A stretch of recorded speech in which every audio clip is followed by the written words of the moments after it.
The thing that really stuck out to me from the time I got there in my recruiting visit to the time I left is I always tell people you can live in New York City, you can be around the coolest environment you've ever been around in terms of buildings and restaurants and all that stuff. But what really matters is the people that you surround yourself with and the people you work with. And when you go to the small town of Edinboro, you go see the people there and how kind, loving, it's truly remarkable, the people that are there and the way that those people can shape you. And they always say you're basically an average of the 5 people that you're around the most. And so if you surround yourself with great people like the people at Edinboro, you've got no choice but to end up coming out sharper, a better person. And that couldn't reflect my time at Edinboro any better. Bold ideas, inspiring stories, dynamic experiences. I'm your host, Dr. John Anderson, president of PennWest. Welcome to the Power of PennWest podcast.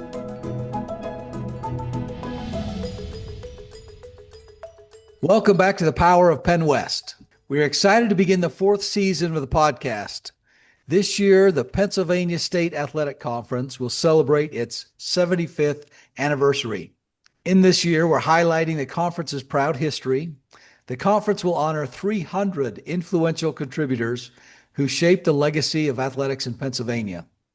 Among them are standout PennWest student-athlete alumni whose achievements, leadership, and impact across generations continue to elevate conference's reputation. Their inclusion highlights PennWest's enduring tradition of excellence within the Pennsylvania State Athletic Conference. Today, we welcome 3 of our alumni to the podcast to highlight their lasting impact and continued connection to the university and sharing of their experience as Vulcans, Golden Eagles, and Fighting Scots. So welcome to our guests, and let me introduce each of them. We'll begin with Trevor Harris. Trevor was a 4-time All-PSAC Edinboro quarterback. He has built an impressive professional career in the Canadian Football League, becoming one of its most consistent and respected passers. Known for his leadership, accuracy, and longevity, Harris continues to elevate every team he joins. His journey reflects Edinboro's tradition of developing disciplined, high-achieving student-athletes who excel beyond campus. Trevor, thank you so much for joining us today. I appreciate you having me on. Thank you. Looking forward to the conversation with you. Yeah, absolutely. Next, I'm going to introduce Devon Franklin. Devon is a recent graduate. She is a dedicated alumna of our California campus and one of Division II's most accomplished sprinters. A 2-time NCAA national champion and Division II record holder in the 100-meter, she earned numerous All-American and PSAC honors before joining Haverford College as an assistant coach. Franklin brings elite competitive experience, academic excellence, and a passion for mentorship to the track. Devon, thank you so much for joining us today. Yes, thanks for having me. And our third guest today, the youngest of the crowd, we should say, is Wade Shallis. Wade is one of wrestling's most inventive and accomplished competitors, carved his legendary career at the Clarion on the mat, where he captured multiple NCAA titles, redefined the art of the pin, and he is a record-setting athlete, coach, clinician, and Hall of Famer. Wade's unmatched influence and relentless creativity continue to shape the sport and inspire generations of wrestlers. Wade, thank you so much for joining us today. Well, thank you for having me. And you read that just as I wrote it. Well, it's important to be proud of yourself. Thanks for contributing to that, Wade. So let's start with each of you talking a little bit about your time when you were on campus. What was the campus like then? What years were you there? And what are some of your memories? Wade, let's begin with you. You were the first of our participants to enter one of our campuses. Well, I started there in 70 to 74. And the campus was lovely. It was amazing. We had a most outstanding president in James Gimmel, athletic director in Frank Lunali, and of course for me, Coach Bub and Coach Turner in the wrestling department. The athletic department was a group of winners in everything. You could walk up and down the hallway in Tippin and go into any office, and Don Lee's diving coach, I could ask him a question about life, about a problem I had or academic challenge, and he would stop what he was doing and he'd answer it, and I was not one of his athletes. But that was true up and down from Franklin Nally to Coach Bob and Don Lees and all the different coaches we had. It was just a family. And to win in athletics, obviously you have to have some talent. You want to put some effort in and so on. But you have to have a coach who knows what you're capable of doing and is willing to do the things that are necessary to get you to that next level. And besides that, they want you to graduate academically, socially, and to be a contributor of society when you get out. And those are the things that we had at Clarion. And we had some great athletes there. But it was a combination of the entire department, which was reflective of Dr. Gimmel's attitude toward it, and Franklin Nally as the athletic director. All the coaches, no matter what sport you were part of, they would come to your event. We would go to their event. We would support them. They'd support us. And you could talk to them like your father. I love Clarion. I love what I'm doing. I love the people in the school, the academic. There's nothing I don't like about it. Let's go to Devon for just a minute. Devon, you're our most recent graduate on the pod today. Tell us a little about your experience. Yeah, so I went to Cal from 2018. I graduated in 2023 with my master's. I got to experience the best of both worlds, pre-COVID and post-COVID. What I loved about campus, I loved how small it was. I love how intimate the settings were in the classroom. My undergrad degree is in biology, so I had a lot of challenging classes, but being in those small, intimate settings and being involved with the professors and actually having one-on-one experience with them was awesome, because I know in a lot of other campuses and they have big auditorium classroom settings, and it's hard to have that intimate professional setting with just you and the professor. I loved the coaches and my team and how we became a family. I met my lifelong friends at Cal. It also shaped me into the person I am professionally and personally today.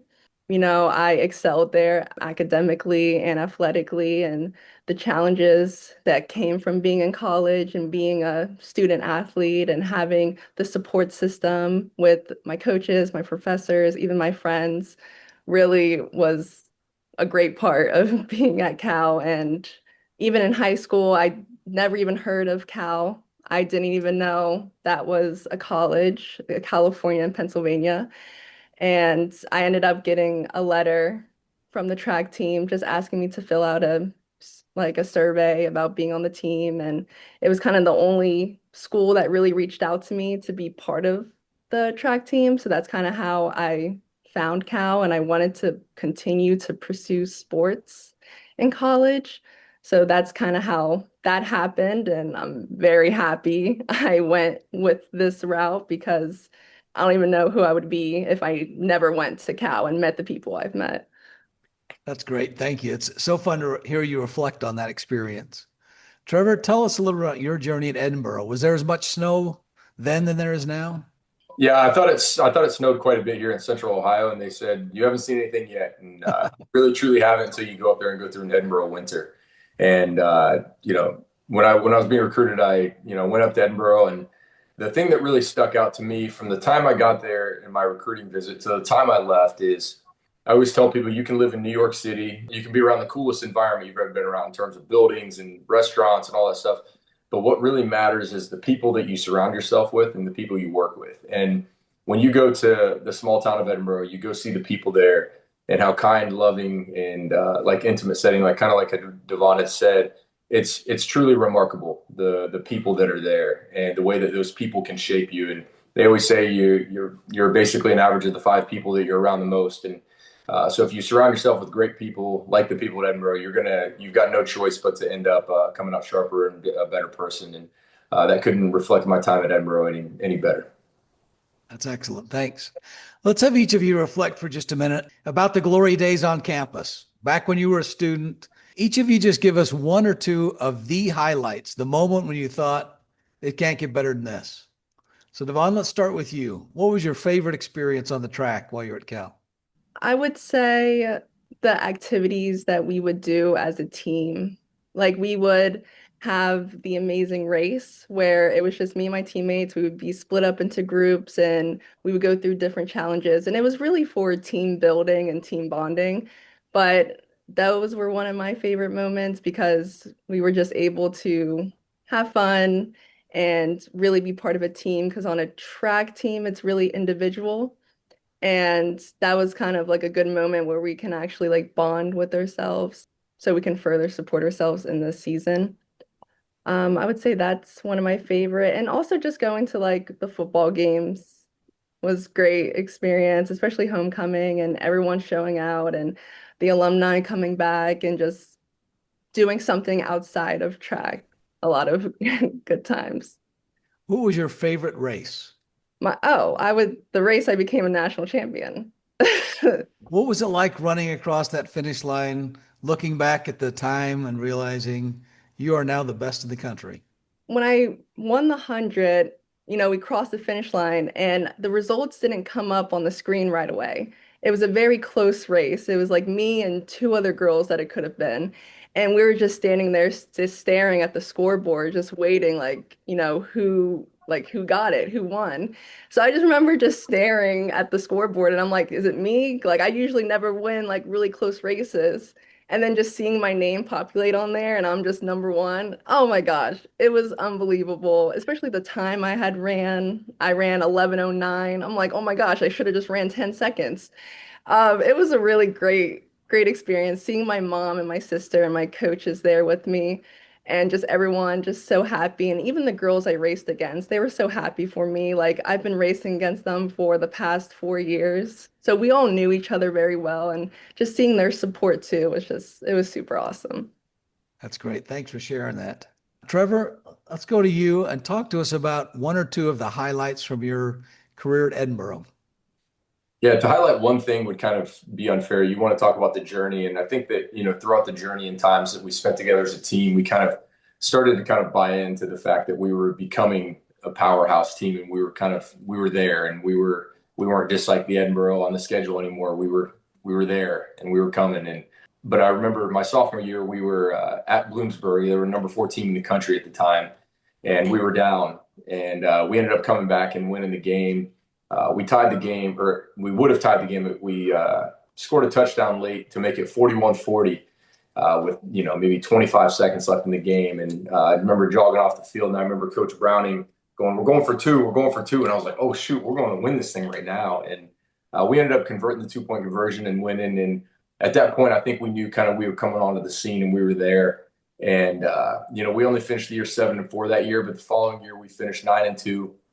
And then the following year, we made the playoffs. And one of the biggest memories from that year was when the selection committee kind of was selecting the last team to get in the playoffs. Just remember being at Coach Browning's house with a bunch of the guys, almost like you see on the March Madness when the bubble team gets in. We were all kind of just sitting there, and all of a sudden they just showed, and Edinboro is going to play against East Stroud, and we all just erupted. And it was just one of those like moments. And I was 2 days out of knee scope surgery. I had a knee scope done that previous Thursday. And so we had a game 9 days later at East Stroudsburg in the playoffs. And I ended up playing in that game, kind of gutted through a meniscus surgery. It was 9 days after the surgery, and got to play in the game. And we won that game. And then we went on the next week to lose 84-63 in the second round of the playoffs. So unfortunately, we weren't able to get it done, but it wasn't from a lack of trying, that's for sure. And those were some fun moments. But going to East Stroudsburg, seeing that name pop up on the screen, and then the time where we kind of really felt like we arrived by beating the number 4 team in the country on the road. Those were big moments for us. Oh, that's excellent. Great memories. Wade, tell us about your best match ever. The one I got my hand raised.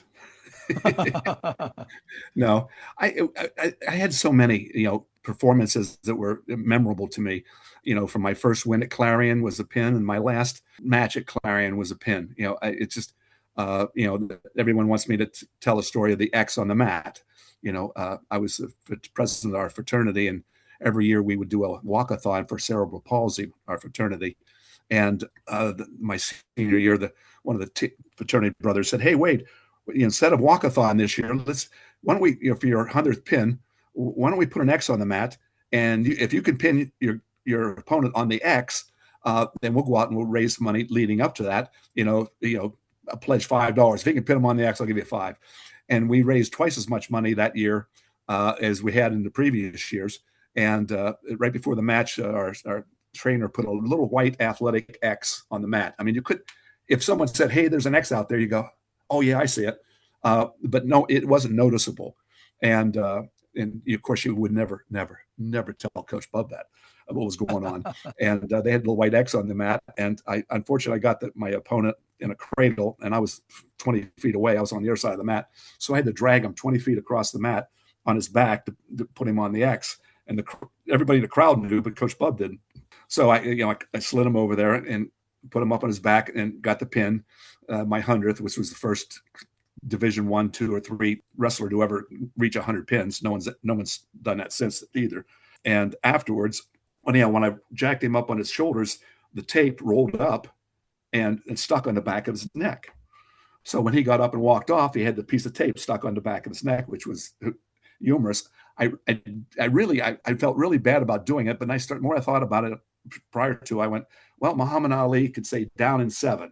He'd name that round he'd knock you out in, or Babe Ruth would point right center field, and darned if he wouldn't knock the ball on so well, maybe you could do that. So I went, well, all right, and it's for a good cause. So anyhow, I got up the pin, and then Coach Bub walked out on the mat, and I went, uh-oh. He grabbed me by the arm. He said, "Stay here." I went, "Oh, geez, I'm in trouble now." And he had it set up with Trevor Harris, one of the football coaches, announcer, to say, "Ladies and gentlemen, this is the first time in history that 100 pins." Yay, Wade. Okay. While he's announcing, Coach Bub goes, now Coach Bub would never say any 4-letter word ever came out of his mouth. And he said, "What the hell is that tape doing on the mat?" And I went, "Oh, he's serious." I went, "Oh, what tape, Coach?" He goes, "You know damn well what tape. The tape is right over." And it was gone. "I don't see any tape. You see tape, Coach?" I'm trying to bail out.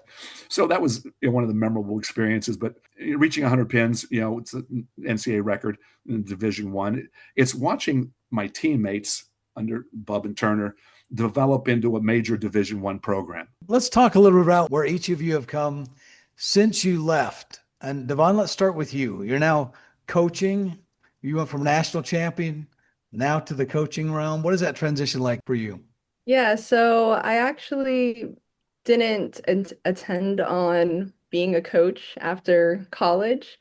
Right after I graduated, I still continued running, and now I'm still running. Like after I became a national champion in 2023, I attended the USATF Outdoor Championships in July that same year. And ever since then, I've just been continuing to run, and I kind of like fell into coaching because I reached out to the head coach during the winter 2023, 2024, and wanted to use their indoor track because it's one of the only indoor tracks over in the Philadelphia area.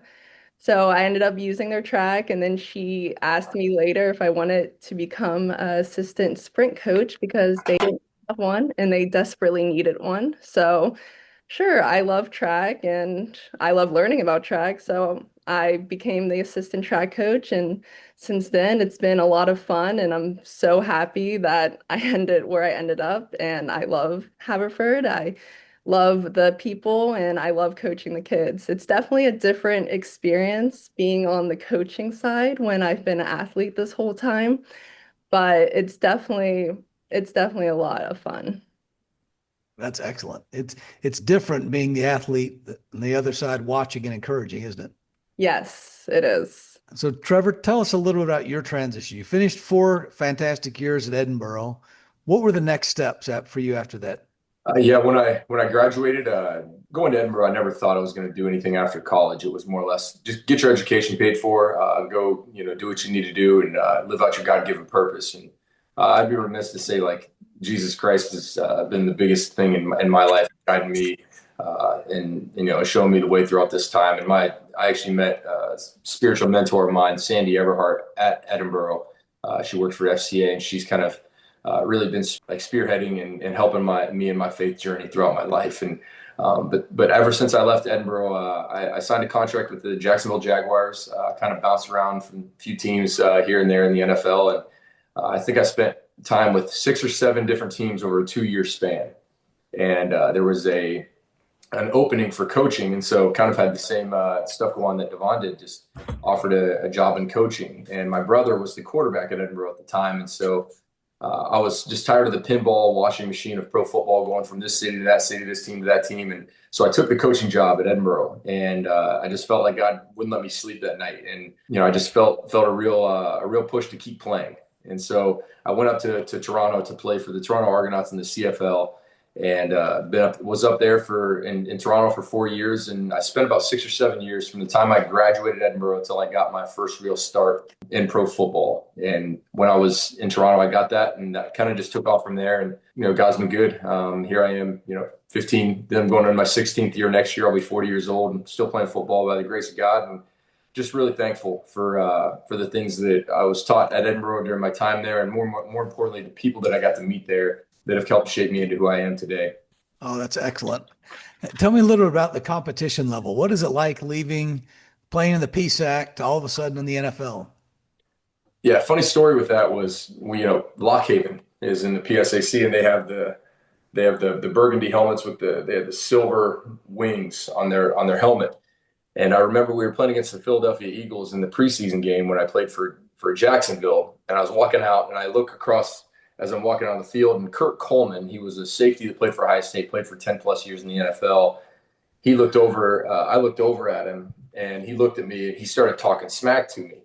And I just looked at his helmet, and I was like, I was just playing against Lock Haven, and now I'm playing against the Philadelphia Eagles. And it was just one of those moments where wow, man, and it was just kind of a cool thing for myself that you can get there from here, sort of a situation, as long as you don't let your situation and where you are define your work ethic. And so I've always just felt like, and I'm sure Devon and Wade could attest to the same thing, they didn't let their circumstance and their place they were to define their work ethic and who they were and how they went about their craft. And so I kind of just put my head down and worked, and going from the Division II PSAC to the NFL. And then from the NFL, that's kind of the top of the line. And you come up to the CFL and you think oh, okay, you see a lot of people online all the time. They'll say oh, he's not gonna be very good in the NFL. He'll go up to Canada and get some film for a couple years. Well, come on up here and see the people come up here and play. You'll see people that come up through the NFL. They play 5 years in the NFL, and they come up and get cut every year. The competition level is very, very high. It's very, very good football, and it's a blast. And if you haven't watched any CFL football, I'd tell you to check it out on TV. It's quite a fun league to watch. Mm-hmm. Excellent. Thank you. That's got to be a lot of really rewarding for sure, to be able to have a 16-year career, you said, after graduation? Yeah, this will be my 16th year. Congratulations. And what is it like winning the Grey Cup? Talk us through that experience. Oh, it was phenomenal. And, a lot of times it's obviously the pinnacle, like Devon had talked about her favorite race. She's like, oh, when I became a national champion. And you never forget those moments. And I know she'll probably never forget seeing her name flash up there and the joy she felt just rush through her body. And throughout the process of, playing throughout Canada, that was my 3rd Grey Cup that we've won this past year. But it was really the first one that I got to call my own, because I was a starter for the full year. And, I split time one year, and I got hurt later in the year and didn't get to play in the second one. But this year I got to play the whole time. And, when you get to that moment and you get to celebrate with your teammates, and no disrespect to any other sport, I've always just felt like football just does something for people, for myself at least, that no other sport can, because it challenges me mentally, emotionally, physically, asks me to be a part of something bigger than myself. And it teaches you so many life lessons along the way. And you get to do it with a group of guys that you kind of become family with. And so my favorite part of that was, getting to hoist the trophy was awesome. But watching my brothers celebrate and watch them, be able to be happy about a job well done, something we accomplished together, sure was something I'll never forget. And yeah, hopefully we'll go back and do it again this year. I can't wait to watch that happen this year. Yeah, thanks. Wade, tell us briefly about how wrestling has impacted the rest of your life. Well, just like all of us in the sport that we're in, it opens doors that we normally wouldn't have opened. I went on to college coaching right after graduation. I was the assistant coach at Arizona State, then assistant at South Dakota State. Then I got my first head coaching job at Clemson University. I was down there for 6 years. And we had the first NCAA champion that Clemson ever had in any sport. Wrestling was the very first one that they had down there. It was one of my athletes. And, ACC, winning program. Then I moved on to, went up to Old Dominion University and in Norfolk, had quite a great career there. And I opened doors that I didn't know open. I do a lot of things. I have interest in everything, basically. During my career, I was coach of the year, national coach of the year for the NCAA. I was a national sports writer of the year. I officiated the NCAA championships. I do a little bit of everything. I've got 5 books out right now of fiction that I love writing now. My English teachers are turning over in their grave that, he's spelling things correctly and writing. Geez. But that was during my high school days. It's being around the winners. It's your teammates and watching them celebrate and achieve things that they didn't think was possible. I think, in most programs, you have to have a leader on the field and a leader in the coaching realm, the head coach, assistant coach. But that's only 2 parts of a winning program. You have to have 1 or 2 leaders in the actual program, the athletes. And I'm sure the athletes you have on today's screen are exactly that. And they elevate everybody around them by their attitude. You realize the things that your mom and dad have taught you. My mother, again, was always really strong at one term, or say, she always taught me, don't lose twice. You might have lost this, and you had nothing to do with that outcome of that loss. But how you feel after that loss is how you handle the relationship or what happened. And if you get down on yourself, you've lost twice. The first one you had no control over. The second one you have 100% control over. So in life, no matter what's happening, don't lose twice was her philosophy. And that carries and still to this day. Yeah. I think that's great advice for student athletes today. Just don't lose twice. That's profound advice. Thank you. Devon, do you have any advice for the student athletes on campus today? I would say, using the resources that you have, whether that's your friends or your team, professors, and the people that you associate with. I know one of my biggest struggles was kind of my identity, like being a very great athlete, I can say, and not like feeling like being that part and playing into that part, because I struggled with doubts and I would put myself on a pedestal, and just being able to bring yourself down from that. Like, one of the things I do is I journal a lot. I journal before competition. Anything that would make me anxious, I journal and I leave my feelings out in my book, or I just use my resources. I'm very close with my coaches and I have a great support system in my friends and family. So just making sure, like, just staying grounded in who you are and not letting the pressure that you create kind of make you feel anxious, I guess. That's great advice. Very good advice. I think a lot of students deal with those anxieties, and having a tactical way of dealing with it through journaling or emphasizing meditation or thought can certainly help. So thanks for sharing that. And let's wrap up as we prepare. Trevor, tell us your best advice for student athletes who are working their way through school and playing their sport today.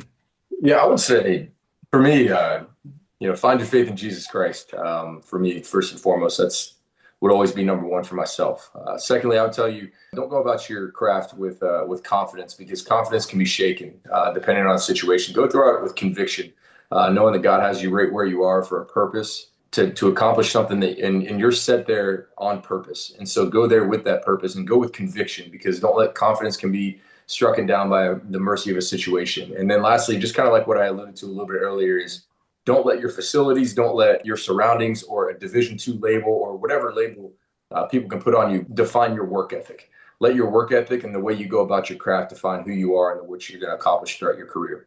Excellent advice. Well, Wade, Devon, and Trevor, thank you so much for taking time to join us today on the Power of PennWest podcast. You've left us a lot to reflect on and some great advice for the athletes of today. Thank you for taking time to join us. Absolutely. Thank you. Thank you. Thank you.